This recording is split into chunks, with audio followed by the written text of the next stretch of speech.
Well now here go. तो आज हम डिस्कस करने वाले हैं यूपीएससी प्रीलिम्स 2020, जिसका आज क्वेश्चन पेपर आज एग्जाम हुआ आपका। इस पेपर को आज हम डिस्कस करेंगे। इसके हमारे पास कुछ पेपर जो हमारे पास क्वेश्चंस आ चुके हैं, इन क्वेश्चंस को मैं आप लोगों के साथ साझा कर रहा हूं। यूपीएससी प्री 2020 का ये पेपर है, आज ही हुआ है। तो आप सभी लोगों को इसकी बधाइयाँ यदि आपका पेपर अच्छा गया हो, नहीं गया हो तो भी कोई दिक्कत नहीं। जिन लोगों ने नहीं देखा है, नहीं दिया है, तो कोई दिक्कत नहीं, आप इस क्वेश्चन को देख के आप आइडिया लग जाएगी। इन केस आपके पास पेपर है तो मैं आपको सजेस्ट करूंगा कि आप, हमारा एक टेलीग्राम ग्रुप है, वो लर्न सर्विसेज है, जहां पे भी हमें सारे आंसर्स नहीं मिल पाए हैं, क्वेश्चन नहीं मिल पाए हैं। तो लर्न सर्विसेज टेलीग्राम ग्रुप में यदि आप सेंड कर देंगे तो काफ़ी अच्छा होगा। That would be great idea. चल ऑलराइट, चलिए स्टार्ट करते हैं। पहला क्वेश्चन, निम्नलिखित में से कौन सा एक सही सुमेलित नहीं है।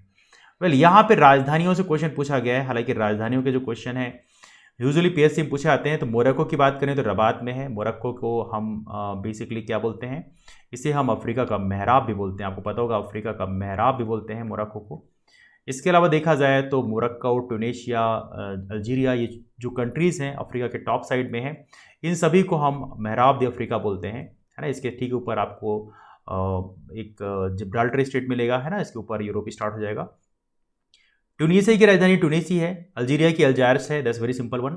यहाँ पे जो सही गलत है वो है केप बर्डे। बमाको इसमें गलत आंसर है। तो देखा है तो केप बर्डे बमाको नहीं है। बमाको बेसिकली कैपिटल है माली की। आपको पता होना चाहिए, बमाको माली की कैपिटल है। माली एक अफ्रीकन कंट्री है, तो इसी की बेसिकली कैपिटल माली है। इसको आप याद रखें। मधु जी वेलकम बैठे, नमस्ते, कैसे हैं आप यू। तो यहाँ पे बमाको की जो राजधानी है वो क्या, बमाको किसकी राजधानी है, माली की राजधानी है। तो इसको आप याद रखिएगा। तो ये इसमें डी आंसर इसका गलत है, इसको आप याद रखिए, सही सुमेलित नहीं है। अगला, भारत में मिट्टी बचाओ आंदोलन कहाँ से प्रारंभ हुआ। वेल मिट्टी बचाओ आंदोलन की बात करें तो इसकी शुरुआत हुई 1977 में। 1977 में मिट्टी बचाओ आंदोलन ऑर्गेनाइज किया गया। और देखा है तो हमारा जो मध्य प्रदेश है, मध्य प्रदेश के होशंगाबाद में बेसिकली जो तवा डैम है, जो तवा डैम है, इस रीजन में ऑर्गेनाइज किया गया था। यह है मिट्टी बचाओ आंदोलन। बहुत ही फेमस आंदोलन हुआ 1977 में तवा डैम पे। बेसिकली होशंगाबाद ज़िले में, मध्य प्रदेश के होशंगाबाद ज़िले में मिट्टी बचाओ आंदोलन की शुरुआत हुई 1977 में। ईयर आप जरूर याद रखिएगा, ये वो ईयर है जब जनता पार्टी जो गवर्नमेंट है वो सत्ता पे आई थी, है ना। एग्जैक्टली, मैं अच्छा हूँ जब से, fine, thank you so much. तो इसको आप याद रखिए, मिट्टी बचाओ आंदोलन होशंगाबाद मध्य प्रदेश में। एक और क्वेश्चन है, दक्षिण अफ्रीका का पोस्ट मासबुर्ग और उसका समीपवर्ती क्षेत्र जो है निम्नलिखित में से किस खनिज का प्रमुख उत्पादक है। हम बात करें साउथ अफ्रीका की। साउथ अफ्रीका मतलब अफ्रीका के सबसे बॉटम में। तो यहाँ का जो पोस्ट मासबुर्ग है बेसिकली ये मैग्नीज के लिए फेमस है। हालांकि अफ्रीका के, दक्षिण अफ्रीका कई सारी माइंस से बहुत बड़े फेमस है, जैसे किम्बरले है। किम्बरले बेसिकली डायमंड के लिए फेमस है। वैसे ही पोस्ट मासबुर्ग की बात करें तो ये पोस्ट मासबुर्ग मैग्नीज के लिए फेमस है। मैग्नीज, मैग्नीज से आपको याद आया होगा, मध्य प्रदेश की भी मैग्नीज की एक बड़ी फेमस माइन है जिसका नाम है Bharveli. Okay, I am right. Okay, Bharveli की जो माइन है वो भी मैग्नीज की बड़ी फेमस है, मध्य देश में है।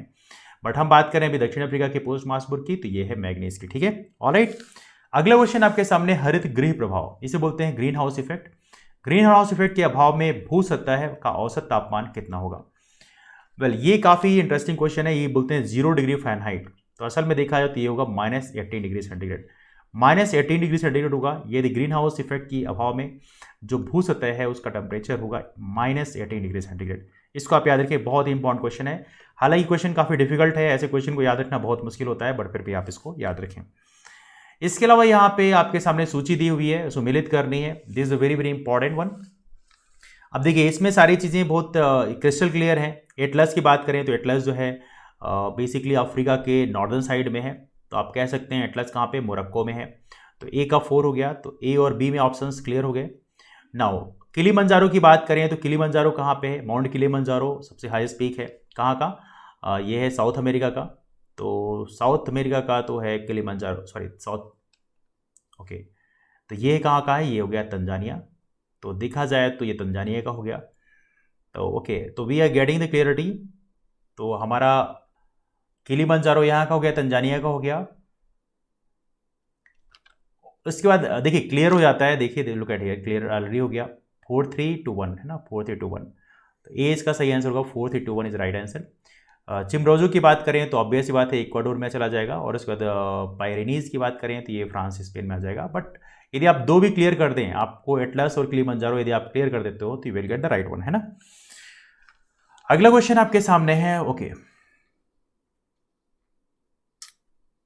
The next one is that, just 1 second, hold on.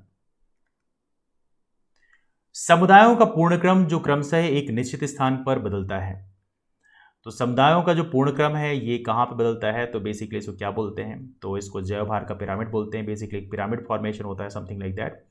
तो यहाँ पे जो पूर्णक्रम है बेसिकली बदलता है, तो ये जैवभार का पिरामिड ही है, दैट्स राइट वन। यहाँ पे एक और क्वेश्चन है, मलेशिया में किंटा घाटी, मलेशिया की जो किंटा घाटी वो किस लिए फेमस है, बड़ी फेमस है किंटा घाटी, इसको आप याद रखें, किंटा वैली इसको बोलते हैं, ये मलेशिया की है, that's a very famous one. और किंटा वैली की बात करें किस लिए फेमस है, इसको आप याद रखिए, टीन उत्पादन के लिए फेमस है। किस लिए, मलेशिया की जो किंटा घाटी है टीन उत्पादन के लिए फेमस है, इसको आप जरूर याद रखें, बहुत ही फेमस है मलेशिया की किंटा घाटी। मलेशिया से आपको याद आया होगा, मलेशिया हमारा जो आसियान कंट्रीज है वहाँ पे आता है, और मलेशिया से हालांकि एक बहुत इंटरेस्टिंग चीज़ है, यहाँ पे ऊपर मलेशिया है, इसके नीचे एक और एक आइलैंड है, तो ऊपर मलेशिया है, नीचे सुमात्रा है, और इसके बीच में एक बहुत ही फेमस जलसंधि भी है जिसका नाम है मलक्का जलसंधि। तो आपको पता होगा मलक्का स्टेट भी यहाँ पर है, मलक्का स्टेट। हालांकि मैं आपको जलसंधि नहीं बता रहा हूँ, वहाँ से क्वेश्चन नहीं पूछा गया है, just talking about this one. तो ऊपर मलेशिया है, नीचे सुमात्रा है, तो ये भी क्वेश्चन पूछा जाता है। एनीवे, हम प्रेजेंटली बात करें किंटा घाटी की बात करें, तो किंटा घाटी जो है टीन उत्पादन के लिए काफी फेमस है, इसको आप याद रखिएगा। अगला क्वेश्चन आपके सामने थोड़ा सा धुंधला हो गया है, इसमें थोड़ा सा विजिबिलिटी शायद आपको सही ना आए, मैं पढ़ देता हूँ। निम्नलिखित में से किस प्राकृतिक पदार्थ में लौह विद्यमान होता है। वेल, तो यहाँ पे देखा जाए तो इसका बेस्ट ऑप्शन कोलेजन है, कोलेजन में लौह विद्यमान होता है, क्योंकि यदि मायोग्लोबिन की बात करें तो ये बेसिकली बॉन्डिंग का काम करता है, इट्स नॉट लाइक दैट। तो कोलेजन इसे बेस्ट ऑप्शन है, तो कोलेजन में आयरन विद्यमान होता है। बाकी में देखा जाए तो इट्स नॉट डायरेक्ट, तो collagen is the best one, यहाँ पे बेस्ट आंसर होगा बी, है ना। Alright, the B is right answer. जितने फ्रेंड्स लाइव हैं उनसे गुजारिश है वीडियो लाइक कर दीजिएगा, और यदि आपके पास क्वेश्चन पेपर है, क्वेश्चन पेपर की यदि आपके पास है तो मेरी गुजारिश है कि आप लर्न सर्विसेज नाम का हमारा टेलीग्राम ग्रुप है, यहाँ पर आप शेयर कर दीजिएगा, जिससे हम उसके बाकी आंसर्स को ढूंढ पाएँ, ठीक है। हालांकि ये अभी सारे क्वेश्चन हमें नहीं मिल पाए हैं, our team is finding out, जल्दी हम बाकी आंसर को दिखाएंगे। ओके, अगला क्वेश्चन है, निम्नलिखित में से किन देशों से भूमध्य रेखा नहीं गुजरती। ये बहुत ही फेमस क्वेश्चन है, this very very important question. देखिए, भूमध्य रेखा के लिए मैंने आप लोगों को एक फार्मूला बताया था, कैसे याद करना है आपको, इंडोसोम के युग को, इंडोसोम के युग को गैब्रा को इक्वा, गैब्रा को इक्वा। तो इंडोनेशिया हो गया, सोमालिया हो गया, तो सोमालिया यहां पे है, तो यस सोमालिया से गुजरती है, दैट्स ट्रू। केन्या हो गया, युगांडा हो गया, इसके बाद डेमोक्रेटिक रिपब्लिक कांगो, कांगो हो गया, और यहाँ पे क्या हो गया, गैब्रा, तो गबन हो गया, और ब्राज़ील हो गया। तो यहाँ पे गबन दिया है ना, यस गबन है, तो गबन और सोमालिया आप हटा दो, तो यहाँ से गुजरती है, लेकिन बाकी जो तीन है ना, तीसरा और चौथा यहाँ से गुजरती है, थर्ड और फोर्थ यहाँ पे आ गया, तो इसका सही आंसर क्या होगा, 3 और 4। ये क्वेश्चन पीएससी के बड़े फेवरेट क्वेश्चन है, यहाँ पे पता होना ही चाहिए आप लोगों को कौन कौन से हैं। तो मैंने आपको प्रॉपर्ली ज्योग्राफी जो पढ़ाई है वहाँ पे बताई है कैसे आपको याद करना है, तो कुछ ट्रिक्स के थ्रू मैंने आपको चीज़ें याद कराई हैं, तो you have to remember this one. तो तीसरा और चौथा यहाँ पे नहीं होता, तो आपको ये पता होना चाहिए कर्क रेखा, मकर रेखा, भूमध्य रेखा कहाँ से गुजरती है, कहाँ से नहीं गुजरती। कहाँ से गुजरती है यदि आपको पता है, तो कहाँ से नहीं गुजरती ये आपको डिस्टिंग्विश करना काफ़ी आसान हो जाता है। जीन के भीतर अनुक्रम आधार में परिवर्तन क्या कहलाता है। बड़ा ही फेमस क्वेश्चन है, और ये क्वेश्चन हमें लगता है कई बार पूछा भी गया है, तो इसको आप याद रखें क्या कहलाता है, इसे कहते हैं उत्परिवर्तन, इसे कहते हैं उत्परिवर्तन। तो इसको आप याद रखें, it's very very important one, इसे बोलते हैं उत्परिवर्तन। तो फिलहाल हमारे पास इतने ही क्वेश्चन कंपाइल अभी हुए हैं, बाकी क्वेश्चन कंपाइल हो रहे हैं, उसको जल्दी हम अपलोड कर देंगे। क्वेश्चन पेपर की कंप्लीट एनालिसिस करेंगे। कट ऑफ कितना हो सकता है, तो मेरी गुजारिश है कि आप नीचे अपने कमेंट जरूर करें, जब भी आप वीडियो देख रहे हो तो आपके हिसाब से ओपिनियन से कट ऑफ कितना हो सकता है ये आप जरूर कमेंट करें। उसके बाद हम एक समराइज वीडियो बनाएंगे जिसमें जितनी भी एनालिसिस है उसको हम डिस्कस करेंगे। वैसे मैं एक पोल क्रिएट कर दूंगा अपने चैनल में, तो वहाँ पे भी कट ऑफ आप क्लिक करके बता सकते हैं कि कट ऑफ कितना हो सकता है। डिस्कशन को यहीं से वाइंड अप करते हैं, आप सभी लोग यहाँ पे आए इसलिए थैंक यू सो मच। मिलते हैं फिर, bye, take care, have wonderful day ahead. जल्दी दूसरा वीडियो अपलोड हो रहा है जिसमें सारे क्वेश्चंस हम अपलोड करेंगे एनालिसिस के साथ में, कंप्लीट फुल एनालिसिस करेंगे, आपको बहुत कुछ इन्फॉर्मेशन मिलेगी। तो डिस्कशन को वहीं से वाइंड अप करते हैं। टेलीग्राम में हमारा ग्रुप है जिसका नाम है लर्न सर्विसेज, को आप फॉलो कर सकते हैं यदि आप मेंस या राइटिंग प्रैक्टिस करना चाहते हैं। डिस्कशन को यहीं से वाइंड अप करते हैं, मिलते हैं फिर, bye, take care, thank you so much, thank you so much, thank you.